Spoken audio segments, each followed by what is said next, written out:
AV8 Hawker Harrier 2 in blue camo. Oh, that's a good looking watch. And yes, it makes me happy. Applied markings, blue camouflage, chronograph, Miyota movement, black case, distressed tan leather strap. Super comfortable, by the way. Black clasp. This is catalog number 4031-09. 4031-09. It has been discontinued, I think. Good luck finding one. I only paid 70 bucks for this thing. Awesome. That makes me happy too. I love it when I get a deal. And yes, I buy all the watches you see on camera. None are given to me. None are comped. Occasionally, probably more frequently in the future, I'll have them loaned to me. But the manufacturer doesn't give them to me, and I'm not bought and paid for. Never. And by the way, dude, I do what you do. Like right now, I go to YouTube and I watch reviews. I know it's crazy that we find enjoyment in watching a video on a watch. It's crazy. Who would have thunk? I wouldn't have 5 years ago if you told me I would be into watch reviews. I'd go, no way. I don't know. It's addictive, man. I love it. It's a good break from knives and guns and tactical gear and stuff that is core content also here in TMP. I never watch reviews on that stuff. Well, not never, but very infrequently. But on watch reviews, yeah, I'll do it here and there. Kind of frequently. It's fun. It's crazy, I know. So I do what you do. I can relate. So I'm a creator and I'm also a consumer of the watch review product. I watch, if you're curious, I'll watch Mark at Long Island Watch. I really like that guy. I like his reviews. I'll also watch TGV at Urban Gentry. I like that guy. Classy dude. Both, those are my favorite ones. And by the way, I disagree with both of them about 50% of the time. What? You said you liked them. I do. Doesn't mean I agree with them though. I need to push that point home more and more. A lot of people don't get that. I mean, a good reviewer, and I've done this, I've tried to do this the entire time in TMP, will have a point of view. They don't apologize for it. You know, I wouldn't give a bucket of spit for a reviewer who tries to be all things to all people. It's not an interesting product. Won't do it. Usually he's just doing TPA, you know, in cahoots with the manufacturer, doesn't want to offend anybody. That's not a real review. Doesn't interest me as a viewer. I would never watch a video like that. But if I watch a watch reviewer, generally I'm disagreeing with about 50% of what he's saying. Either his own aesthetic preferences, what he's saying about a particular watch, pro or con. I usually am disagreeing. I'm like, no, that watch is awesome. Or I'm saying, nope, that watch is ugly. But I'll watch the whole video because it's interesting. Point of view. There's a reason I'm telling you this, because I'm going to give you my point of view on this watch. The Momentum M1 Deep 6 series. And by the way, I have no idea where it is in production now. Has it been discontinued? I think it's still on their website at Sam Moritz, i.e. Momentum Watches. You can find them in eBay. You can find them in Amazon. So they are out there. But I'm going to give you a point of view on it. And it will develop as the watch review develops. And it, I think, grounds a review, and it'll kind of give you logic to why I'm deciding what I'm going to do with these watches. Now, my point of view is this. I'm pretty much sick of tiny dive watches. Are you? I'm just tired of them. I'm tired of little tiny dive watch inset faces.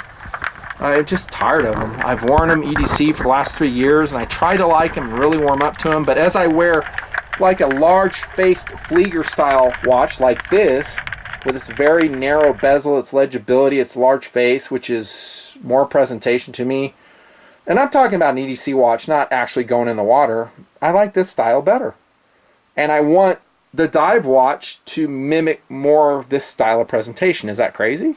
There's a point of view for you. I don't think it is. And in fact, I'm super surprised that all types of watch manufacturers haven't tried to do just that. To create a very large-faced dive watch with a very thin bezel. The M1 Deep 6, and it comes in rubber versions and stainless steel bracelet versions. This is, of course, the rubber. I've got 2 others to show you as well. It's not breaking any new ground. It's basically like every other dive watch formula you've seen.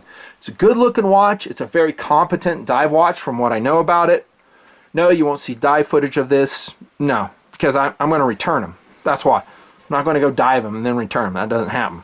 So it's going to be a tabletop review, and that's it. But it's the same formula you've seen a lot. It's not very innovative. The way I hooked into this watch is as follows.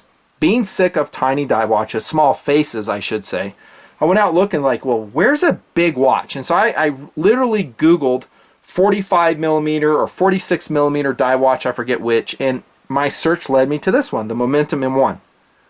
And I was like, cool. So finally I'll have a very large face. It'll have better presentation on it, and it'll make me happy. No, I'm kidding. I don't need a watch to make me happy.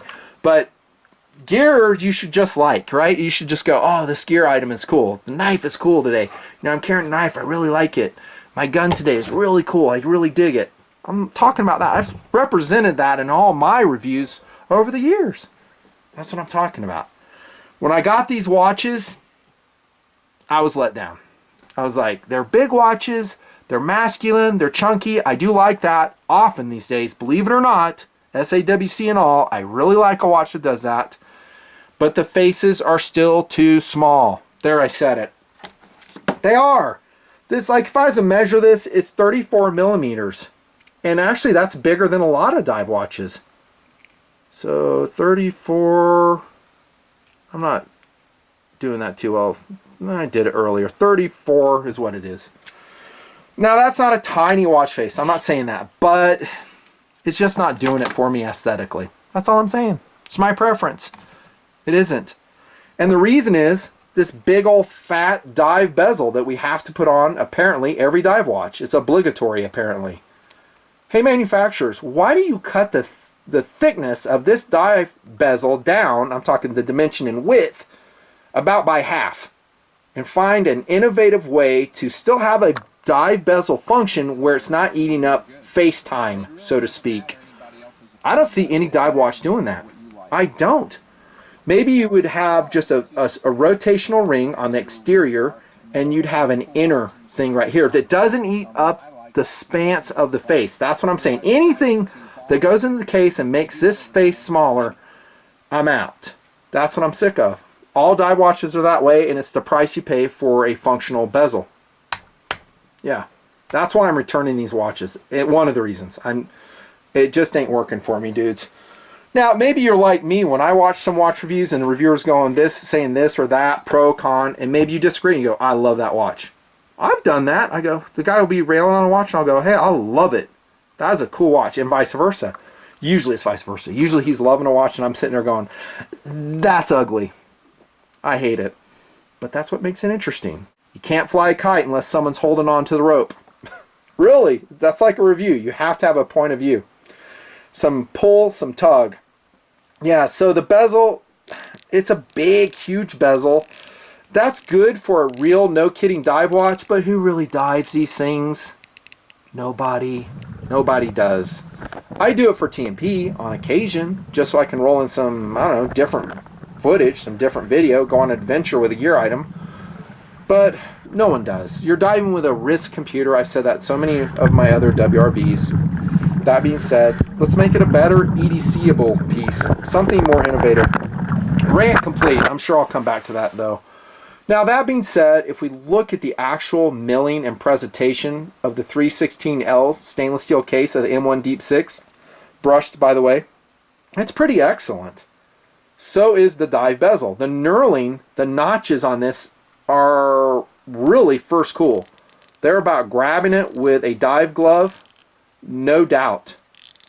What isn't super superb on the 120 click bezel is its positivity. It should be a little bit stiffer if it's a no kidding dive watch, and that's what this sells itself as. 200 meter, by the way. Good water resistance, by the way. Excellent water resistance. Screw down crown, we'll get to that in a second.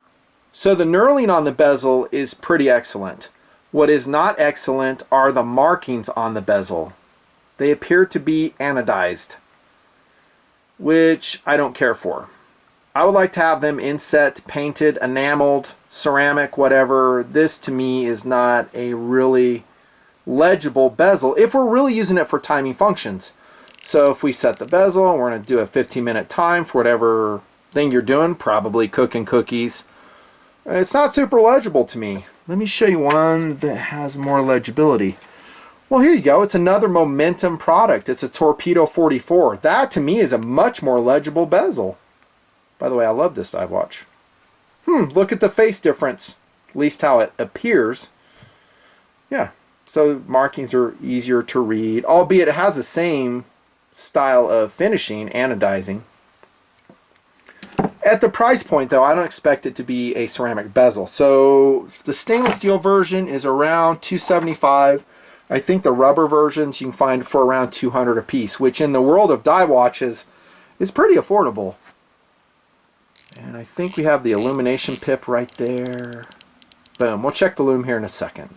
Let's look at the face while we're here. What do you think? It almost looks like it's a solar face, doesn't it? Like I've reviewed the Casios, it looks like a Casio edifice face. The waves would be solar powered. Nope, this is a Miyota quartz movement. Not solar powered. And by the way, for the record, I have no problem with that at all. I'm just saying, appearance wise, it kind of fools you.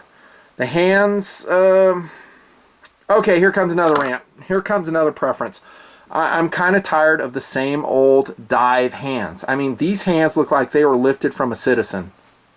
They look almost identical, especially the pointed, tipped, 3-sectioned hour hand. I'm just not digging it, dudes. Not so much. The stubby little hands, I'm getting tired of too in dive watches. Small faces, stubby hands, that's formulaic. We just need to go on and have some differences. There are manufacturers that get it, and they are making, at least hands-wise, some interesting presentations. Coming to mind is Deep Blue. Deep Blue has some interesting hands, but the one I'm interested in, I think it's the 500, it's like an $800 watch. I'm not buying that. Not even for the show, I'm not buying that. Seconds hand has a red tip on it, little lume pip on it. You can see its registration. Again, it's basically a Citizen movement in here. Quartz powered. Military time on the inner chapter ring. Mineral glass, not sapphire. Very legible date window. I love the date window on the M1 series of watches. It's legible. You can actually read it without a Cyclops window. That's all a plus. I like the font they use for the Arabic numerals. We got it at 12, 6, and 9. Of course, a date at the 3 o'clock position. Markings I don't have a problem with. Now, this is the orange version. I'm going to show you some other ones here in just a second. What do you think about the colors? Kind of a lot going on, right? So we got greens, we got oranges, we got a little bit of red, we got whites, we got a black color. It's just a lot going on. Overall, when I saw this online, I say, well, that looks really cool. But in person, maybe a little much. Maybe a little much. Here's the one I love. Look at this. Now, if I were to keep any of these watches, this would be the one I'd keep. Oh, that is a good looking watch. Hands notwithstanding. So we have the same issues with the bezel. However, it takes on more of a frosted presentation, right? So we have bead, and I forgot to mention that. It's bead blasted stainless steel brushed on the case. So it's kind of a two-tone effect. But in the white, that looks really cool. And you're getting a visual illusion here. So the face looks bigger than it is due to the white chapter ring with the military hours on it, right? It's the same 34 millimeters in width on the M1 Deep 6. That is a good looking watch. I really debate keeping this one. I do. I was like, man, that's a good looking watch. Maybe I should do it. But there's some other issues. There's some other issues. No, minor issues. It's not like show stopping. This one I haven't even taken out of the box yet, and it's a Momentum M1 Deep 6 in rubber in standard black. And I got to tell you, this one I just doesn't do it for me. It's funny that you get the same watch and the colors are so different in terms of personality. I mean, this one's pretty good. I mean, I told you when I saw it in person, it's like, wasn't it? I could probably live with it. This one's like, yeah, that one's really cool. That does it for me. I like the blue and the white motif. This one, This is strange because, I mean, I should be totally in love with this. This looks like a standard dive watch. Not so much. I mean, why would I spend $200 on this when what is it, MDV 108 Casio for $50 looks about the same? Actually, a little bit better in my opinion. It's cleaner. Look at the differences in bezel, the differences in the faces. This is a cleaner presentation than that. This is busy. There's a lot going on. If you have that black face, There's a lot going on there. Markings, numerals, military time. It's too much. And that's another one of my preferences. As I go along, I want a cleaner face. This one's awesome. If you don't have one of these MDV 108s, dude, you need to change. Put it in your collection. I just put a NATO gray on this, and it's making me happy. MDV 108. Yep, 44 by 12 by 49 millimeters. And the funny thing is this face looks about the same size as this, doesn't it? Look at it. This is actually a 31 millimeter face on the MDV 108. This is 34 millimeter. Who knew? But it presents bigger. How about in this one? Let's measure it. The Torpedo 44, which I gave a very positive review to. I did. Dove this watch. It was awesome. Only 32.5. One thing you need to know about the face sizes, though, are the busyness and the presentation. Because the actual face, even though it measures 34 millimeters across, look at the bezel ring taking up all that distance. It's actually much shorter. If I were to measure the actual face, it'd probably be smaller than this one. Hands are stubby. There you go, I'm just saying. Let's look at the case back. I still have the stickers on this one. Little disappointed in the case back too. I really am. I mean, if we're to look at some other dive watches that I've shown, like here's a Nixon. They have something going on here. Here's a Descender. The Sam Moritz Momentum, this is it. Now it's bead blasted, but man, is it boring. Doesn't make you feel smart or special at all for buying this watch. Now, I have said about case backs, who cares? I'll stick with that.